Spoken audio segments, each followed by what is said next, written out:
Bonjour à tous et bienvenue dans une nouvelle vidéo.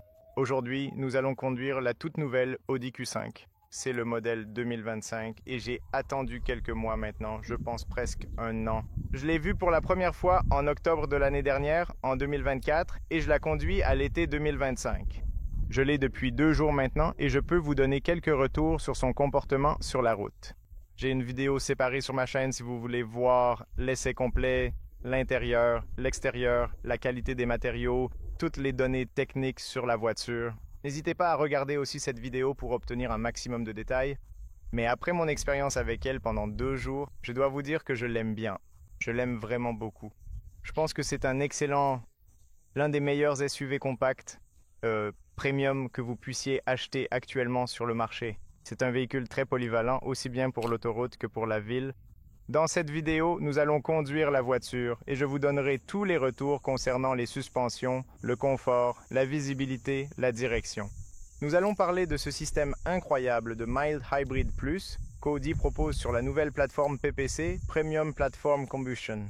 La version que j'ai avec moi est la version diesel. Elle est équipée d'un moteur diesel 2 litres, 4 cylindres en ligne, plus un moteur électrique de 24 chevaux. Une batterie 48 volts. Elle a une capacité de 1,7 kWh. C'est une batterie LFP d'ailleurs. C'est vraiment génial.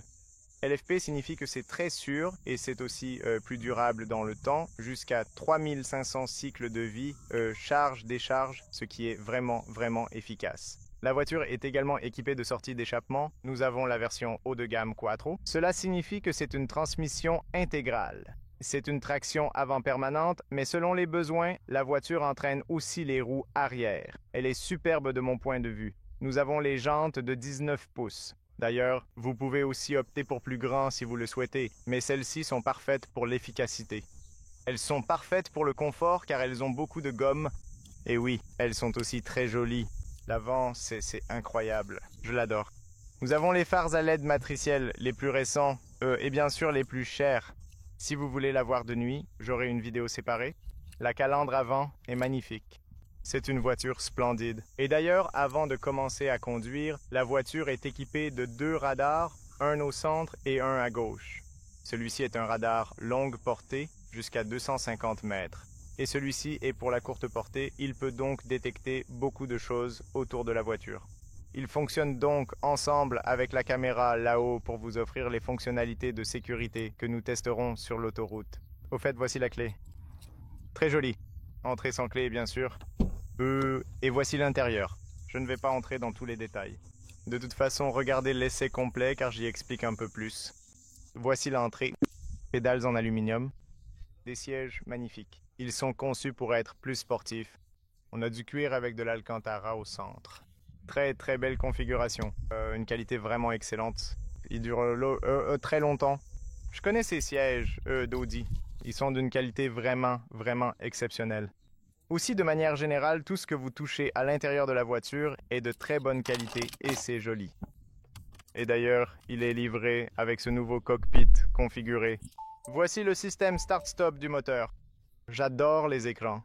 Ils sont tellement grands, tellement cool, et ils sont un peu arrondis et inclinés vers le conducteur, donc j'ai une excellente visibilité sur cet écran juste ici. C'est incroyable. J'adore. Vous avez aussi un écran supplémentaire. Cet écran est pour le passager, donc seul le passager peut le voir. Du point de vue du conducteur, vous ne pouvez pas le voir. Donc c'est une réglementation en UE. Mais vous pouvez voir votre écran ici, avec la navigation et tous les réglages dont je parle dans la vidéo de présentation. Laissez-moi mettre la ceinture et je vais vous expliquer quelques points avant que nous commencions à conduire. Je veux aussi vous donner quelques données techniques. Mais laissez-moi vous expliquer. Donc les feux et les phares sont maintenant ici. Les boutons sont ici, ce qui est super intéressant. Le volant est excellent. Je l'adore. J'aime qu'il soit plat en haut et en bas.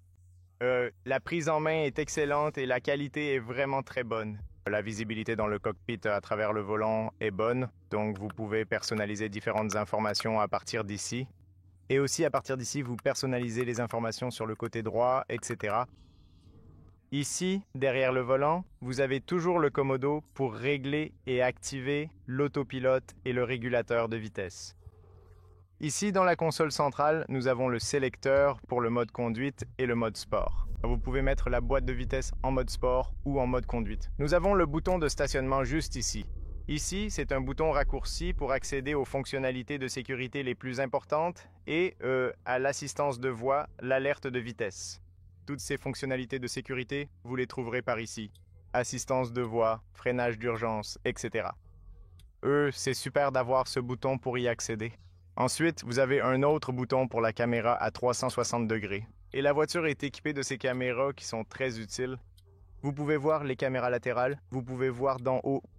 Vous pouvez aussi voir l'avant, l'arrière, les côtés arrière. C'est génial. Cette caméra à 360 degrés est très utile. Ici, nous avons aussi le contrôle de traction, le bouton des feux de détresse et différents modes de conduite. Et la voiture propose plusieurs modes de conduite différents. Mode individuel, vous pouvez personnaliser la façon dont la voiture réagit, le volant, pour qu'il soit confortable, équilibré ou dynamique. La suspension, parce que nous avons la suspension pneumatique en option sur cette voiture, c'est une option à 1 900 € et je vous recommande de la prendre car elle est incroyable. Vous pouvez donc aussi l'ajuster en mode assistance à la conduite, confort, équilibre, dynamique ou efficacité. Ou vous pouvez simplement passer en mode dynamique pour activer le mode sport et vous verrez que la suspension est complètement abaissée. En mode confort, elle remonte un peu. En mode efficacité, elle reste au même niveau qu'en confort. Et puis bien sûr, vous avez les modes tout-terrain et tout-terrain plus. Et là, la suspension se relève complètement pour le tout-terrain si vous voulez conduire hors route. C'est vraiment cool. Je vais le laisser en mode efficacité pour le moment. Ce qui est intéressant, c'est que comme la voiture a une grosse batterie, 1,7 kWh, oui, et un moteur de 24 chevaux, elle peut aussi rouler en mode électrique pendant une courte période, ce que les autres systèmes mild hybrides classiques et conventionnels ne permettent pas.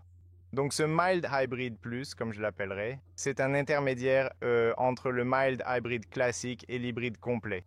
C'est donc un système vraiment intéressant et je vais l'expliquer au fur et à mesure dans la vidéo. Voilà, ce sont les informations les plus importantes que je peux vous montrer. Le système de climatisation se trouve ici en bas. On peut le régler sur le niveau 1, c'est très facile à configurer. Donc globalement, il est très facile d'accéder à différents réglages et de paramétrer différentes choses. J'aime aussi la position, la visibilité. Elle est bonne autour des rétroviseurs et autour des vitres. C'est plutôt bon. Laissez-moi vous donner quelques données techniques avant que nous commencions à conduire, puis nous prendrons la route. Donc, très important, comme je l'ai dit, j'ai la version diesel. Elle existe aussi avec un moteur essence, également 2 litres, mais vous pouvez aussi opter pour la version la plus puissante, la SQ5, qui possède un moteur essence V6 de 3 litres.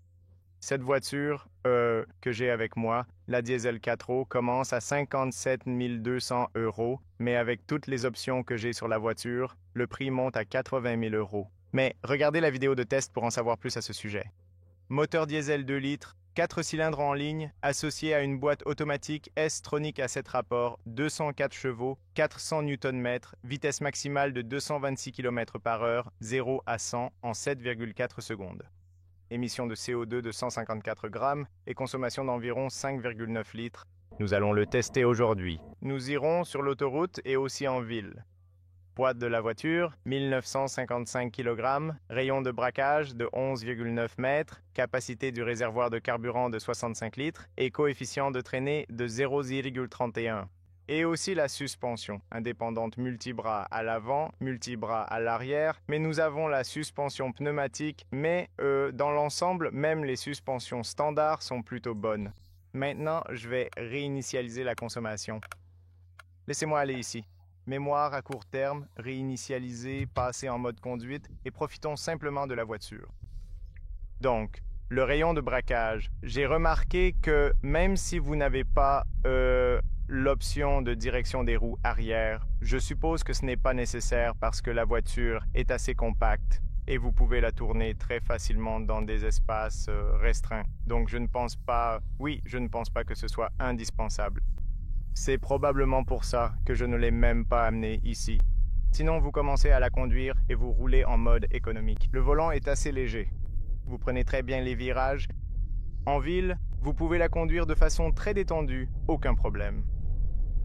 Ensuite, la transmission, la boîte à 7 vitesses, j'ai remarqué qu'elle est très fluide et qu'elle passe les vitesses vraiment bien. Donc, on remarque à peine qu'on conduit une voiture à moteur thermique. Parfois, on a l'impression de conduire une voiture électrique, du moins tant qu'on n'appuie pas trop fort sur l'accélérateur. On n'entend pas beaucoup de bruit provenant du moteur diesel et on ne ressent pas non plus beaucoup de vibrations à l'intérieur de la voiture, ce qui est très appréciable. La suspension, je n'ai même pas besoin de vous le dire, c'est un excellent réglage. Comme vous le savez probablement, le groupe Volkswagen, Audi, Porsche ont un comportement routier et un réglage de suspension fantastique. Donc je ne suis pas sûr qu'il soit vraiment nécessaire d'en parler, mais je vais le faire tout de même. Si vous regardez sur ces dos d'âne qui sont vraiment énormes, la voiture s'en sort parfaitement. Les sièges, d'ailleurs, sont toujours conçus et réglés de façon à être un peu plus fermes. Pour une conduite sportive, vous bénéficiez d'un bon maintien latéral. Ils sont donc fantastiques en termes de qualité. Ils durent de nombreuses années sans aucun problème. Ils ont l'air neufs même après quelques années. Mais après de longs trajets, comme peut-être 1000 km, 2000, vous commencerez à ressentir un peu, oui, le fait qu'ils sont plutôt fermes. Mais le fait d'avoir la suspension pneumatique aide beaucoup, car cela adoucit la conduite et, dans certaines situations, la voiture semble flotter, ce qui est vraiment agréable. Mais vous verrez, nous irons sur l'autoroute, vous verrez que dans les virages, elle tient aussi extrêmement bien pour un SUV de ce type.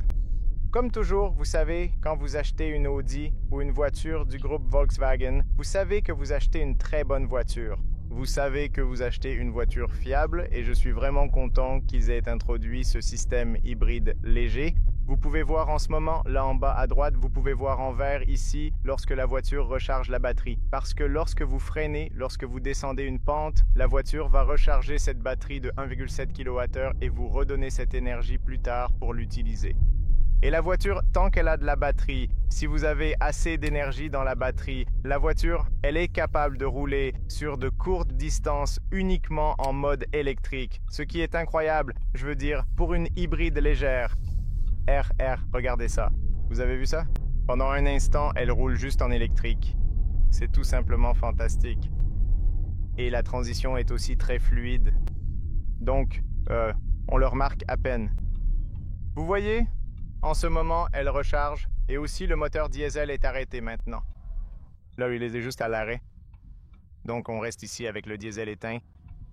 C'est fou. Et puis, on commence à rouler maintenant par ici et vous pouvez voir qu'on roule en électrique maintenant.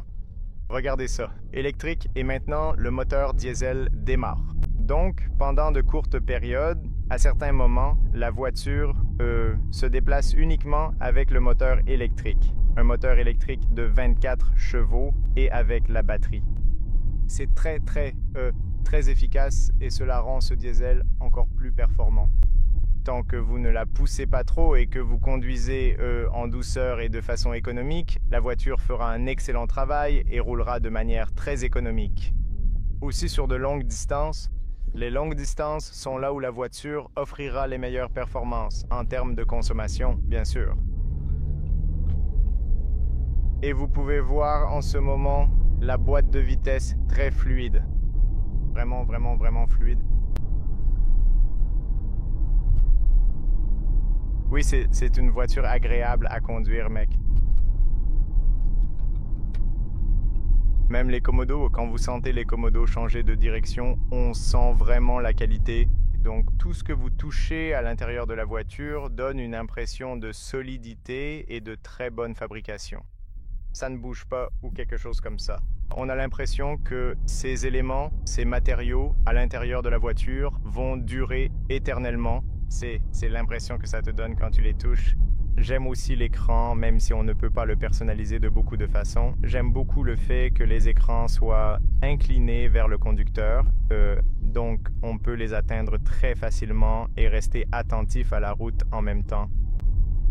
Et aussi, le cockpit ici, tu peux en quelque sorte le personnaliser pour voir la route et seulement la voiture et ce qui se passe autour de la voiture. Ou tu peux aussi voir les informations à gauche et à droite, comme la consommation et la direction de la navigation, si tu as réglé la navigation.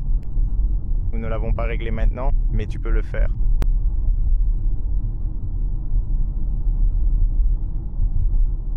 Donc c'est un système sympa. Avant, ils avaient ce système qui permettait de passer de 4 cylindres à 3 cylindres, puis à 2 cylindres en conduite. Maintenant, ils sont passés à ce système Mild Hybrid Plus, où tu roules en électrique quand tu es en roue libre. Là, on voit qu'on régénère quand tu appuies sur le frein et quand tu relâches l'accélérateur. Tu as aussi un réglage dans le menu où tu peux choisir de laisser la récupération automatique ou de ne récupérer que lorsque tu appuies sur le frein. Et là, c'est en mode auto, donc je vois que de temps en temps, la voiture décide de récupérer de l'énergie quand elle détecte une autre voiture devant toi. C'est pour ça que la voiture a 2 radars. L'un est pour les courtes distances, il peut tout voir très très bien. Et l'autre est pour les longues distances. Et là, regarde ça. Je relâche l'accélérateur, la voiture régénère un peu. C'est en quelque sorte en mode auto en ce moment. Mais en même temps, ça me laisse un peu de marge. Ça ne régénère pas trop fort. Ça me laisse aussi un peu de place pour rouler. Donc ça, c'est vraiment utile. J'aime la position de conduite surélevée. J'ai une très bonne visibilité d'ici en hauteur. Les pédales donnent une impression de bonne qualité, comme toujours chez Audi et le groupe Volkswagen. Très très bon travail concernant les pédales. Bonne qualité. Elles semblent stables. Elles paraissent solides. Donc je les aime bien. Visibilité extrêmement bonne autour des rétroviseurs. Les rétroviseurs sont énormes, en fait. Ils sont vraiment grands. Probablement plus grands qu'ils ne devraient l'être, je dirais. C'est super parce qu'on a une bonne visibilité, mais sur l'autoroute, on entendra probablement un peu de bruit. On va vérifier ça tout de suite. On va sur l'autoroute. On va aussi activer le pilote automatique, l'assistance de maintien de voie et toutes ces fonctions de sécurité. Encore une fois, ici, je relâche l'accélérateur et la voiture récupère l'énergie dans la batterie. Elle détecte la voiture devant et elle récupère simplement. Maintenant, quand j'appuie sur le frein, elle récupère encore plus. Vraiment, vraiment, vraiment bien. J'aime ça. J'aime cette combinaison. Je dois dire qu'ils ont fait un excellent travail en apportant cette micro-hybridation au diesel et à ce nouveau système, cette nouvelle plateforme. Ce sera probablement l'une des dernières voitures avec un moteur essence, donc oui, profitons-en, je dirais. Maintenant, je veux le configurer et vous pouvez voir que je passe à la vue totale, donc je règle la vitesse. Vous pouvez voir là en bas la vitesse 90, 100, ça passe à 100 maintenant. Et vous pouvez voir que la voiture reste entre les voies, accélère, freine, garde la distance. Vous avez ces 2 radars. Il vous avertit de temps en temps de garder les mains sur le volant. Je le tiendrai juste ici. Les yeux sur la route, sur les rétroviseurs, partout. Mais vous pouvez voir que la voiture fait le travail. Elle peut lire les panneaux de limitation de vitesse et passer automatiquement à la vitesse suivante. Vous pouvez voir que la voiture détecte les véhicules devant, à gauche, à droite. Et le fait d'avoir 2 radars, c'est beaucoup plus sûr parce qu'ils se contrôlent mutuellement et si l'un ne voit pas très bien, l'autre verra de plus près et l'autre de plus loin. Et je remarque que cela fonctionne extrêmement bien. Elle reste parfaitement bien entre les voies et c'est probablement l'un des meilleurs systèmes d'autopilotage de niveau 2 disponibles sur le marché actuellement. Et ce graphique à l'avant, il vous donne aussi la tranquillité d'esprit que la voiture, voit tout et sait ce qu'elle fait. C'est un système fantastique lorsque vous partez pour un long trajet de longue distance sur l'autoroute comme nous le faisons en ce moment et cela vous apporte une telle sécurité. Vous pouvez voir en ce moment, il détecte les voitures autour de moi. Vous pouvez le voir maintenant, il y en a une qui arrive par la gauche. Tellement cool! Et le graphique, il est assez grand. Cela ressemble presque à de la 3D. Vous pouvez donc voir une autre voiture, elle arrive, et vous pouvez voir à quel point elle est grande. Waouh, tellement sympa. Et il continue à se déplacer seul entre les voies. J'aime que cet écran soit incliné. Je peux y accéder très facilement. Je peux facilement changer les réglages du système climatique. Bonne visibilité ici, bonne visibilité dans les rétroviseurs. Je me sens plutôt bien en la conduisant. Et en ce moment, nous roulons à environ 107 km/h et on n'entend pas trop de bruit venant de l'extérieur.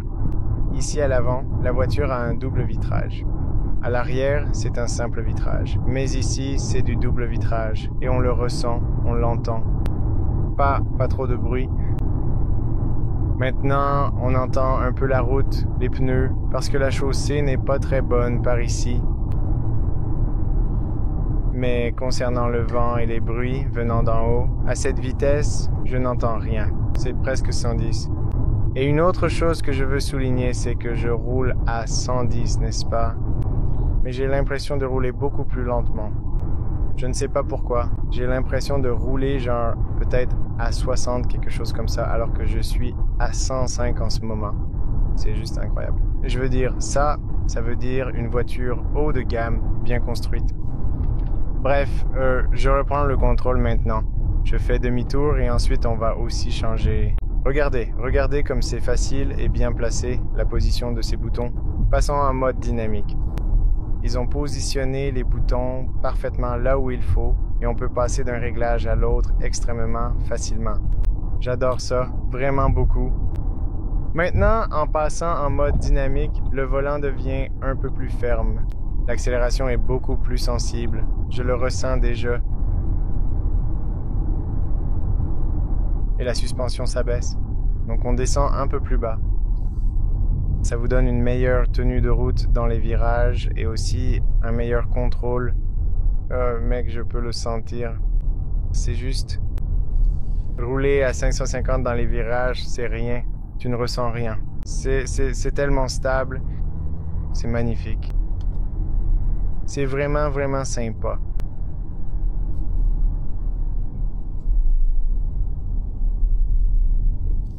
Vous savez, les suspensions sont toujours confortables, mais en même temps, elles sont beaucoup plus rigides. Wow.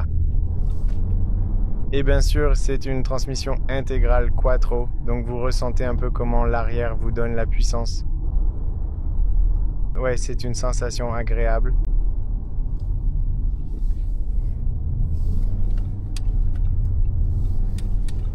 Wow.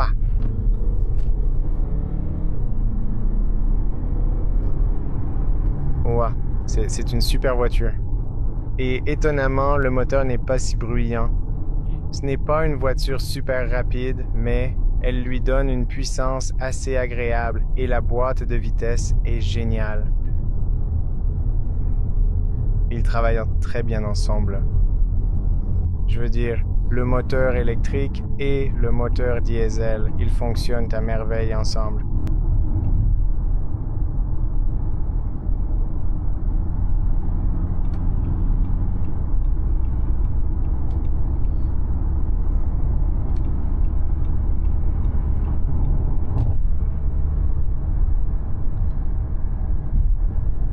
« 110 et j'ai l'impression de conduire très lentement. C'est incroyable. Les freins sont bons.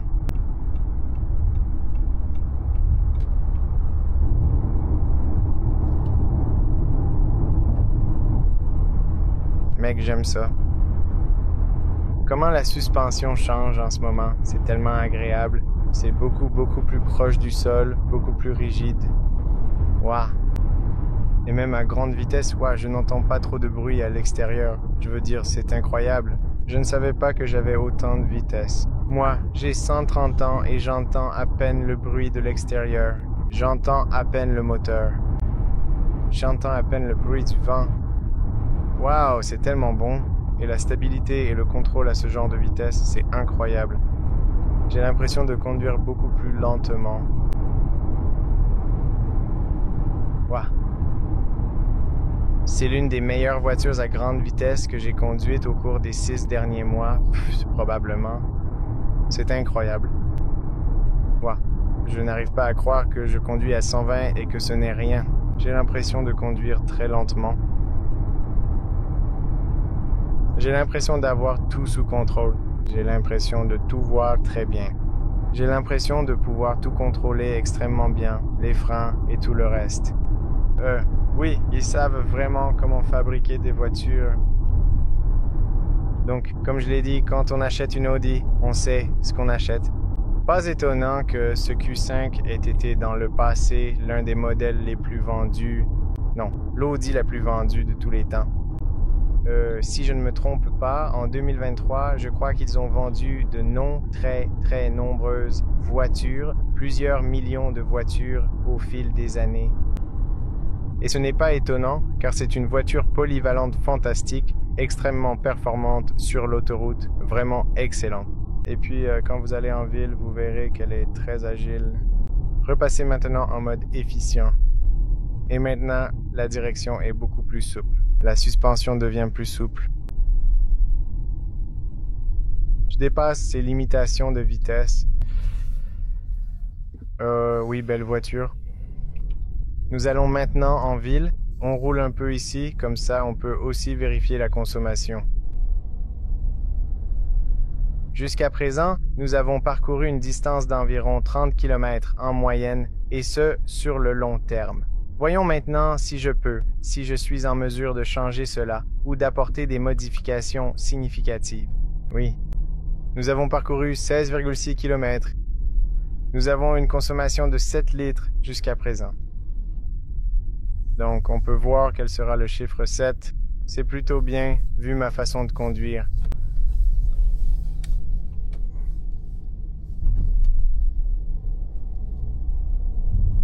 Au-dessus des limitations de vitesse. Les bosses, on les sent bien. Confortables, agréables, on tourne assez facilement. Le volant n'est pas très assisté. Ne vous attendez pas à ce qu'il soit très assisté, mais il est assez souple. Je veux dire, c'est assez facile à manœuvrer, mais on garde quand même un certain contrôle sur les roues, sur la voiture, ce qui est très bien. J'aime ça. Donc j'ai toujours un bon ressenti au niveau des roues. Ce n'est pas très assisté comme on le trouve dans d'autres voitures, d'autres constructeurs. Et maintenant, bien sûr, vous voyez, en ce moment, nous sommes en mode électrique. Je vous l'ai dit, pendant un certain moment, vous pouvez voir que lorsque vous roulez en roue libre, quand vous descendez une pente, vous roulez simplement en électrique. Parce qu'on a assez de batterie, on recharge la batterie. En ce moment, le moteur diesel démarre et il tourne. Mais il y a beaucoup de moments où la voiture passe en mode électrique. C'est un système assez intelligent.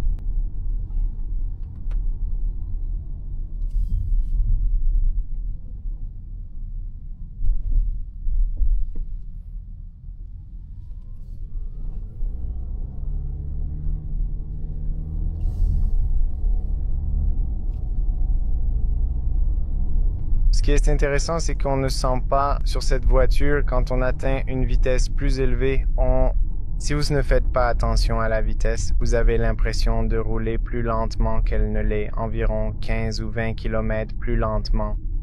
C'est fou. Cela est dû à la très bonne qualité de fabrication, à l'isolation phonique, au groupe motopropulseur et à tout le reste. C'est une très bonne configuration.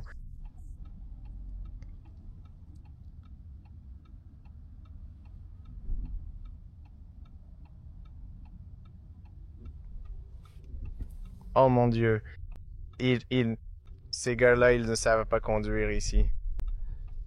Ils ne savent vraiment pas. Regarde ça, mec. C'est incroyable.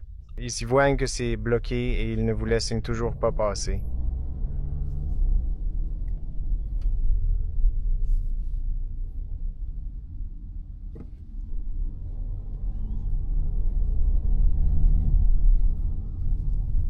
Faire le tour complet et aisé du rond-point, c'est vraiment très facile.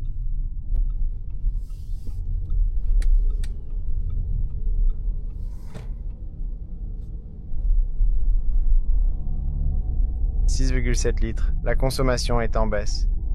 C'est normal quand vous conduisez à basse vitesse et que vous n'avez pas trop de trafic. Si je ne me trompe pas, 5,9 litres, c'est l'estimation VLTP. Nous pouvons donc voir si nous pouvons y parvenir. Le système climatique, c'est parti. Donc c'est une autre chose à souligner. Au niveau 1, 22 degrés.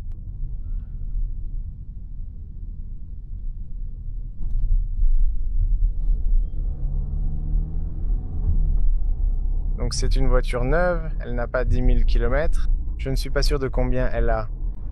Je pense autour de 1 000, 2 000 km. Donc probablement que le moteur a encore besoin d'un peu de temps pour, d'une certaine manière, oui, atteindre une consommation plus basse. Donc après 10 000 km, généralement les moteurs à combustion ont une meilleure consommation.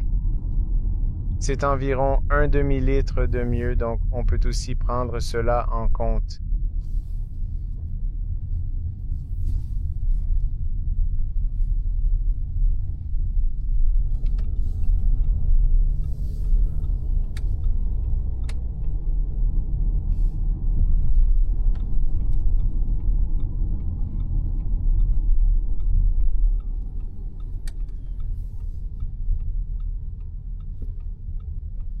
Ici, c'est vraiment très facile et c'est également très simple et aisé à contrôler. Très bien. Laissez-moi aussi vous montrer la caméra à 360 degrés. Je veux vous montrer ça. Comme ça, vous pouvez voir exactement à quoi ça ressemble.